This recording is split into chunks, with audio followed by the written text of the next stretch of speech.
नमस्कार मित्रांनो, पुन्हा एकदा स्वागत तुमचं माझं YouTube चॅनल जे आहे त्या चॅनलवरती learn English grammar with Shivsole coaching classes या माझ्या YouTube चॅनलवरती तुमचं पुन्हा एकदा स्वागत. मागच्या व्हिडिओमध्ये आपण पंक्च्युएशन चे मार्क्स पाहिले होते. काय पाहिले ते पंक्च्युएशन. पंक्च्युएशन म्हणजे विरामचिन्हांचा उपयोग करून वाक्य दुरुस्त करणे.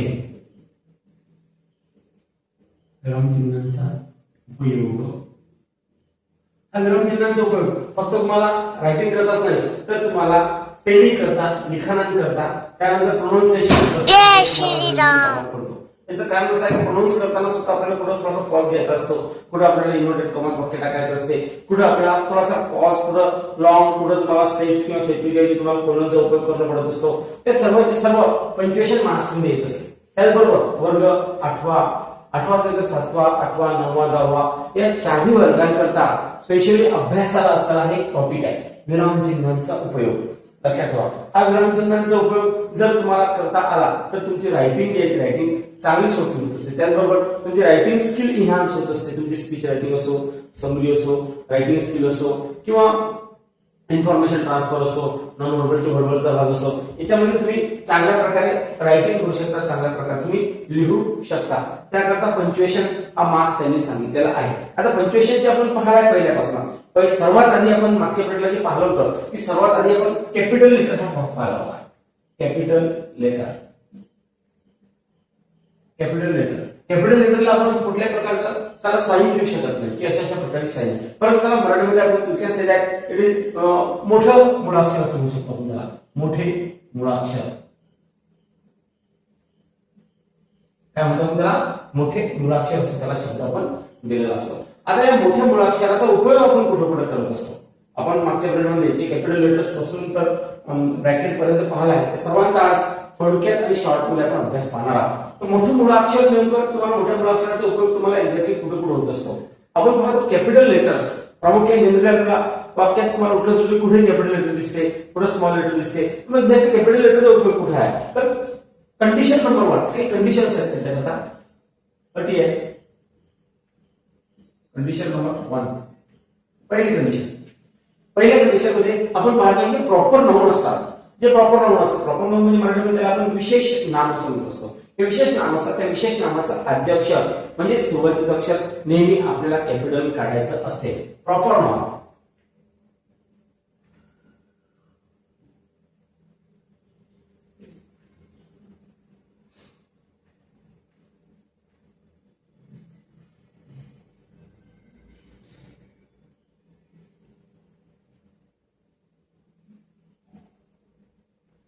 म्हणजे प्रॉपर नाउनचं पहिलं अक्षर कधीही कॅपिटल काढायला पाहिजे. प्रॉपर नाउन जे आहे प्रॉपर नाउन ते वाक्यामध्ये कुठे लिहितो, सुरुवातीला लिहायचं असो की शेवटी लिहायचं असो की मधामध्ये लिहायचं असो, म्हणजे प्रॉपर नाउन हे आलं वाक्यामध्ये तर नेहमी कॅपिटल फॉर्म मध्येच काढायला पाहिजे. तर आपण त्याचा एक्झाम्पलचा जर आपण विचार केला तर आपण एखादं नाव घेऊ, मनोज असेल किंवा सुनीता असेल किंवा एखाद्या कंट्रीचं नाव घेऊ, इंडिया असेल किंवा एखाद्या रिव्हरचं नाव घेऊ, गंगा असेल, इत्यादी. म्हणजे प्रॉपर नाउन कुठे काढायचं असतात तर नेहमी कॅपिटल फॉर्म मध्येच तुम्हाला ते प्रॉपर नाउन काढायचं असते. जर तुम्हाला ते कॅपिटल फॉर्म मध्ये प्रॉपर नाउन काढलं म्हणजे समजून घ्या ते अक्षर बिलकुल तुम्हाला कॅपिटल फॉर्म मध्ये काढलं म्हणजे ते अगदी ओके येत असते. कंडिशन नंबर 2, वाक्याची सुरुवात जेव्हा आपण इंग्रजी लिहायला सुरुवात करत असतो तेव्हा वाक्याच्या सुरुवातीचं अक्षर ऑलवेज इन कॅपिटल फॉर्म, नेहमी ते कॅपिटल फॉर्म मध्येच यायला पाहिजे. ते जर तुम्ही स्मॉल अक्षरात काढलं म्हणजे तुमचं ग्रामॅटिकल चूक होते आहे. थोडं लक्षात ठेवा. म्हणजेच सुरुवातीचे अक्षर नेहमी कॅपिटल, वाक्याच्या सुरुवातीचं अक्षर नेहमी कॅपिटल, वाक्याच्या सुरुवातीचे अक्षर नेहमी कॅपिटल. वाक्याच्या सुरुवातीला जे अक्षर येत असते ते अक्षर नेहमी तुम्हाला कॅपिटल फॉर्म मध्ये काढायचं असते. म्हणजे कॅपिटल ए असो, कॅपिटल बी असो, कॅपिटल डी असो, कॅपिटल झेड पर्यंत कुठले नाव जर असेल तर नेहमी त्याचं अक्षर तुम्हाला कॅपिटल फॉर्म मध्ये तुम्हाला काढायचं असते. लक्षात ठेवा. आता नंबर 3 मध्ये आपण पाहतो की आपल्याकडे आपण पाहतो इंग्रजी भाषेमध्ये जे केवळ प्रयोगी अव्यय असते किंवा सर्वनाम आय असेल किंवा केवळ प्रयोगी अव्यय, केवळ प्रयोगी अव्यय इंटरजेक्शन्स आपण त्याला म्हणत असतो. इंटरजेक्शन्स ओ आणि केवळ प्रयोगी अव्यय आय हे नेहमी काढत असताना नेहमी वाक्यात कुठे जर एकटे लिहायचे असतील तर नेहमी ते कॅपिटल स्वरूपातच तुम्हाला लिहायचे असतात. म्हणजेच सर्वनाम आय व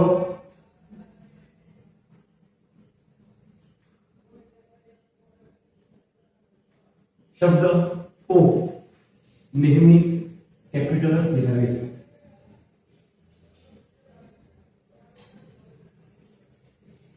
सर्वनाम आय सर्वनाम असो किंवा कुठलं पण ओ असो, ओ हे इंटरनेशनल असो, ते लिहित असताना नेहमी तुम्हाला कॅपिटल फॉर्म मध्ये तुम्हाला काढायचं असते. मग ते वाक्यामध्ये तुम्हाला ते कुठेही लिहायचं असो, लक्षात ठेवा ते ऑलवेज इन तुम्हाला कॅपिटल फॉर्म मध्ये तुम्हाला काढायचं असते. आता कंडिशन नंबर 4, कंडिशन नंबर 4 मध्ये जर आपण विचार केला तर समजा देवी देवता जे आहेत आपले गॉड्स गॉडेसेस आहेत, त्यांचे नाव नेहमी कॅपिटल फॉर्म मध्ये तुम्हाला काढायचं आहे. त्याचबरोबर त्यांच्याकडे जे सर्वनाम येतील त्यांच्या सर्वनामाचे अध्यक्षर सुद्धा तुम्हाला कॅपिटल फॉर्म मध्ये काढायचे असतात. देव, देवी यांचे नाव तसेच त्यांच्याकरिता वापरलेले सर्वनाम, सर्वनामाचे अध्यक्षर कॅपिटल काढावे. म्हणजे समजा आपण पाहतो की सर्वनाम आय सॉरी आपण पाहतो की देव गॉड असेल किंवा गॉडेसेस असेल यांच्याकरता यांची नावं तर प्रॉपर नोंद मध्ये येतात, तो विशेष नाही कारण ते प्रॉपर नोंद मध्ये येतात. परंतु त्यांच्याकरता जर आपण सर्वनाम पाहिले तर त्यांचं सर्वनाम म्हणजे देवाकरता सर्वनाम पाहिजे असेल तर स्पेशली ते तुम्हाला फुल फॉर्म मध्ये म्हणजे कॅपिटल फॉर्म मध्ये तुम्हाला लिहायचं आहे. समजा फॉर एक्झाम्पल आपण म्हटलं की God Ganesh, God Ganesh is the God of prosperity.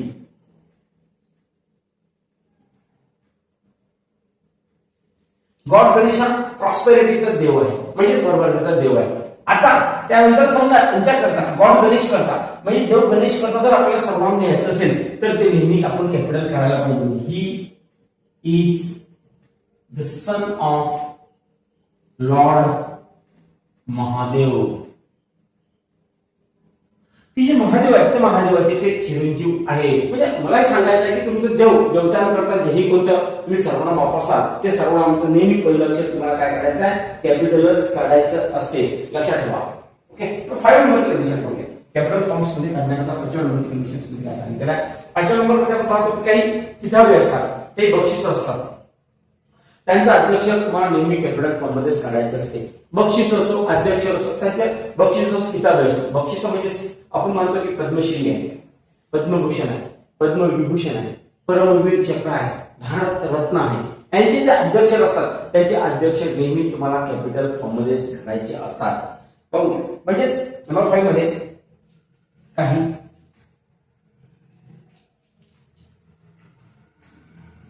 किताबे, बक्षिसे यांचे अध्यक्ष नेहमी कॅपिटल काढावे. म्हणजे यांचा अध्यक्ष नेहमी तुम्हाला कॅपिटल फॉर्म मध्ये काढायचा आहे. फॉर एक्झाम्पल जर सांगायचं असेल तर परमवीर चक्र,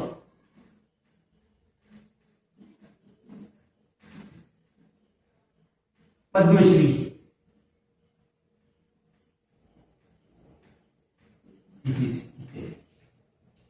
ओके. काही आणखी 1-2 कंडिशन असतात की ज्या कंडिशन्सला तुम्ही कॅपिटल लेटरचा तुम्ही उपयोग करू शकता.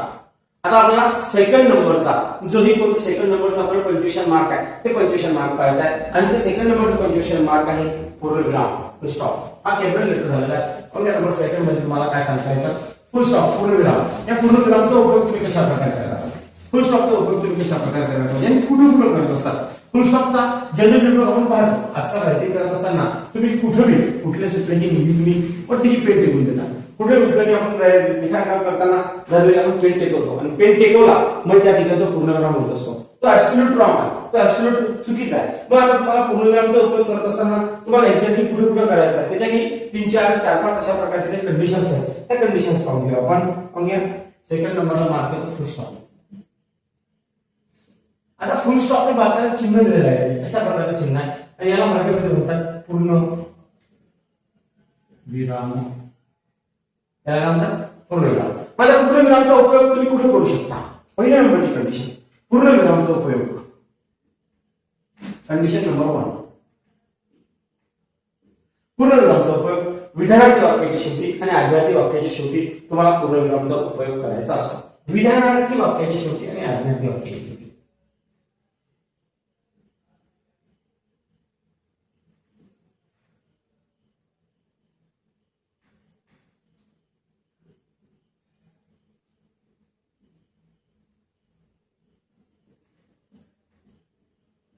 विधानार्थी वाक्य व आज्ञार्थी वाक्याच्या शेवटी तुम्हाला पूर्णविरामचा उपयोग करायचा असतो. तर विधानार्थी वाक्य आणि आज्ञार्थी वाक्य कुठले कुठले एक्झाम्पल मध्ये पाहून घ्या काय सांगितलं. नंबर 1, पहिले विधानार्थी वाक्य. विधानार्थी वाक्य म्हणजे त्याला सरळ स्टेटमेंट म्हटलं तरी चालेल, विधान काढलेलं असते. सरळ for example I am going to apply.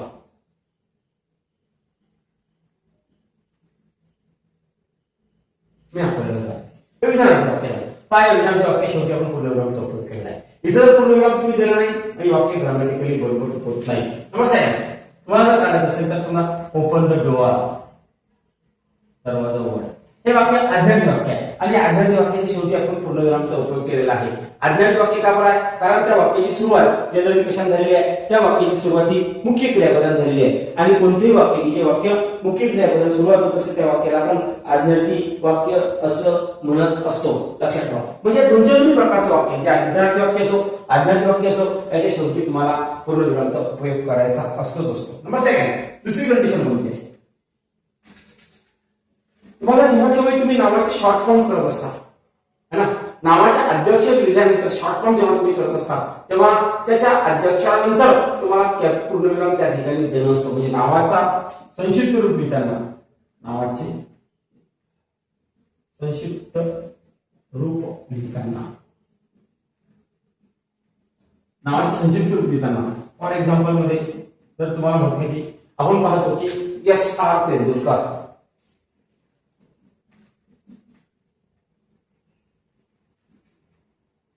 S.R. Tendulkar, Sachin Ramesh Tendulkar, पूर्ण नाव सचिन रमेश तेंडुलकर, परंतु एवढं मोठं लिहिता सचिनच्या नंतर एस नंतर पूर्णविराम आणि आर नंतर पूर्णविराम तेंडुलकर, कारण की याचे अध्यक्ष दिले आहे आणि याचा फुल फॉर्म सचिन रमेश तेंडुलकर होते आणि आपण संक्षिप्त रूप लिहितो म्हणून त्याच्या आधी त्याच्यानंतर तुम्हाला पूर्णविरामचा उपयोग करायचा आहे. M.K. गांधी, मोहनलाल करमचंद गांधी किंवा कोणाचे नाव असो, लक्षात ठेवा. कुठले नाव त्या नावाचा अध्यक्ष तुम्ही कॅपिटल फॉर्म मध्ये करा आणि त्यानंतर पूर्णविराम द्या आणि पूर्णविराम दिल्यानंतर तुम्हाला त्या ठिकाणी पूर्णविराम दिल्यानंतर पुन्हा तुमचं मिडल नेम घ्या, त्याचं अध्यक्ष कॅपिटल फॉर्म मध्ये करा, पूर्णविराम द्या आणि सरनेम लिहा. इथं तुमचं पूर्णविरामचा उपयोग त्या ठिकाणी तुम्हाला करायचा असतो. लक्षात ठेवा. आणि हेच नाही तर त्याबरोबर संक्षिप्त रूप लिहिता. कोणत्याही शब्दाचं संक्षिप्त रूप लिहिता, समजा कुठले शब्द असो, फॉर एक्झाम्पल आपण पाहतो शब्द समजा नंबर असेल, नंबरचा एनो काढतो. एनो काढल्यानंतर नंबरचा शॉर्ट फॉर्म एनो येतो, शॉर्ट फॉर्म होतो. तर ते काढत असताना त्यानंतर तुम्हाला संक्षिप्त रूप लिहायचं असते. रुपीचा आरएस असो, डॉक्टरचा डीआर असो, एटीसी इत्यादी. या 2 ठिकाणी तुम्हाला जनरली पूर्णविरामचा उपयोग त्यांनी सांगितलेला आहे. लक्षात ठेवा. ओके. आता थर्ड, तिसरं जेही कोणतं तुमचा मार्क असेल, तिसरं जेही कोणतं चिन्ह असेल, ते चिन्ह म्हणजे कॉमा. कॉमा चिन्ह अशा प्रकारचा आहे आणि कॉमाला मराठीमध्ये म्हणतात स्वल्प विराम. काय म्हणतात त्याला? स्वल्पविराम. आता जनरली स्वल्पविरामचा उपयोग तुम्हाला कोणा ठिकाणी होत असतो. तुम्ही स्वल्पविरामचा उपयोग नेमका कोणा ठिकाणी करायला पाहिजे. ओके. स्वल्पविरामचा उपयोग तुम्हाला कुठे येत असतो? समजा एका वाक्यानंतर दुसरं संबंधित वाक्य येते का, ते वाक्य येत असेल तर त्या ठिकाणी तुम्हाला स्वल्पविराम दिलेला असतो. स्वल्पविराम देण्यामागचा पर्पज काय, स्वल्पविराम देण्यामागचा हेतू काय? जनरली स्वल्पविराम केव्हा देत असतो? समजा तुम्ही बरोबर तुमचं वाचन करत असता आणि ते वाचन करत असताना तुम्हाला थोडासा पॉज घ्यायचा असतो, कुठे तुम्हाला श्वास घ्यायचा असतो, त्या ठिकाणी तुम्हाला कॉम्याचा म्हणजेच स्वल्पविरामचा त्या ठिकाणी तुम्हाला उपयोग करायचा असतो. हा स्वल्पविरामचा उपयोग म्हणजे एक नंबरचा चांगल्या प्रकारचा तुमचा उपयोग आहे. लक्षात ठेवा. कंडिशन नंबर 1 मध्ये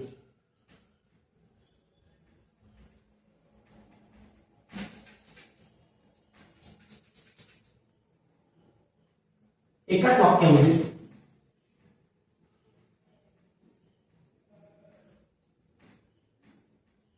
वेगवेगळे शब्द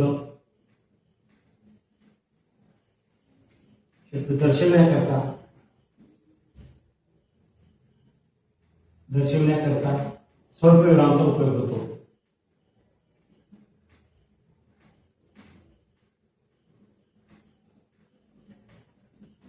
ही पहिली कंडिशन. एकाच वाक्यामध्ये वेगवेगळे शब्द दर्शवण्याकरता तुम्हाला स्वल्पविरामचा उपयोग करायचा असतो. आता एकाच वाक्यामध्ये वेगवेगळे शब्द कुठल्या कुठल्या प्रकारचे शब्द येत असतात. जनरली आपण जर पाहिलं फॉर एक्झाम्पल मध्ये समजा आता आपण म्हटलंय की my father brings me letters, notebook, books आणि पेन्सिल. या वाक्यामध्ये वेगवेगळे शब्द दर्शवण्याकरता जसे की आपण लेटर्स नंतर कॉमा दिला म्हणजे लेटर वेगळा दर्शवलाय, नोटबुक वेगळं दर्शवलं, बुक वेगळं दर्शवलं, पेन्सिल वेगळी दर्शवलेली आहे. म्हणजे हे जे शब्द आहेत ते एकच शब्द, सर्व शब्द आपण वेगवेगळे दर्शवले आहेत. हे वेगवेगळे शब्द दर्शवण्याकरता त्या ठिकाणी जनरली आपण कॉमाचा उपयोग केलेला आहे. General number second, condition number second second नंबरच्या कंडिशन मध्ये मला काय सांगितलेलं आहे की तुम्ही जेव्हा कन्व्हर्सेशन करता, संभाषण करता, एकमेकाशी बोलता, तेव्हा बोलत असताना तुम्ही ते कॉमा विथ इन्व्हर्टेड कॉमा मध्ये वाक्य जे असते त्या कॉमा विथ इन्व्हर्टेड कॉमा मध्ये वाक्य दर्शवण्याकरता एक्झॅक्टली बोललं काय हे दर्शवण्याकरता जे आपण अवतरण चिन्हामध्ये वाक्य घेत असतो त्या अवतरण चिन्हामध्ये वाक्य घेण्याकरता त्याच्या आधी तुम्हाला इन्व्हर्टेड कॉमा सोबत तुम्हाला कॉमाचा उपयोग करायचा असतो. लक्षात ठेवा, इन्व्हर्टेड कॉमा सोबत तुम्हाला कॉमाचा उपयोग करायचा असतो. म्हणजेच कन्व्हर्सेशन मध्ये संभाषण करताना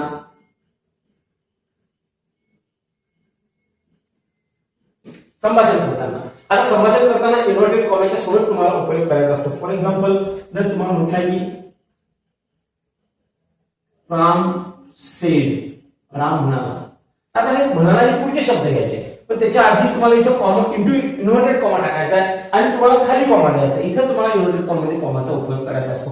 राम जे काही बोलला असेल ते आणि ते बोलण्याचं वाक्य तुम्हाला इन्व्हर्टेड कॉमा करून इथे तुम्हाला द्यायचा आहे. सांगायचं तात्पर्य कन्व्हर्सेशन करत असताना, संभाषण करत असताना इन्व्हर्टेड कॉमा सोबत तुम्हाला स्वल्पविराम देणं गरजेचं आहेच आहे. जर त्या ठिकाणी तुम्ही स्वल्पविराम दिलं नाही तर ते वाक्य तुमचं पूर्णपणे चुकत असते. लक्षात ठेवा. पुन्हा तिसरी कंडिशन जर पाहिली आपण तर वाक्याच्या सुरुवातीला जेही कोणते होकारार्थी नकारार्थी शब्द येत असतात त्याच्यामध्ये सुद्धा तुम्हाला स्वल्पविरामचा उपयोग करायचा असतो. होकारार्थी नकारार्थी शब्द. आता होकारार्थी नकारार्थी शब्द आपण पाहतो वाक्याच्या सुरुवातीला येणारे होकारार्थी नकारार्थी शब्दांच्या नंतर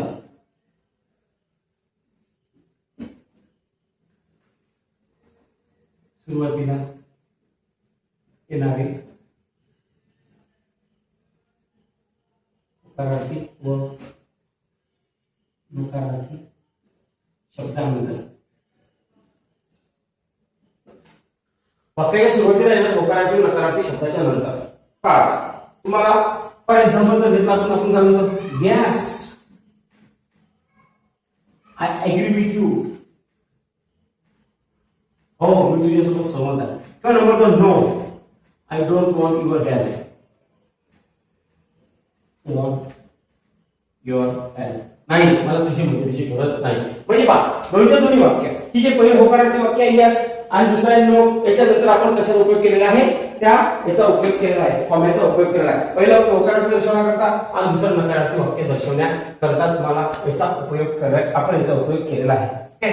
आता जे राहिलेले पंक्च्युएशन मार्क्स आहेत ते राहिलेले पंक्च्युएशन मार्क्स आपण पुढच्या याच्यामध्ये कंप्लीट करणार आहोत, पुढच्या व्हिडिओमध्ये कंप्लीट करणार आहोत. व्हिडिओ जास्त एलॉंगेट होईल किंवा अजून माझे ऍपरेटर्स आलेले नाहीये. मी जो कॅमेरा बनवला किंवा मी जो कोणताही तुम्हाला माईक बनवलेला आहे तो माईक कॅमेरा ट्रायपॅड वगैरे सर्व माझं साहित्य आल्यानंतर मी पुढचा व्हिडिओ तुम्हाला टाकणार आणि पुढच्या व्हिडिओमध्ये याच्या पुढचं तुम्हाला जेही कोणतं पंक्च्युएशन मार्क्स आहेत ते पंक्च्युएशन मार्क्स मी टाकणार आहोत. तर पुढचं आतापर्यंत इथंच ठीक आहे. परंतु एक गोष्ट लक्षात ठेवा तुम्हाला खरोखर हेल्पफुल जर असेल हे जे ग्रामर आहे तुम्हाला हेल्पफुल असेल तर नक्कीच तुम्ही चॅनलला सबस्क्राईब करा, त्यानंतर लाईक करा आणि शेअर करा. Okay, thank you very much. धन्यवाद.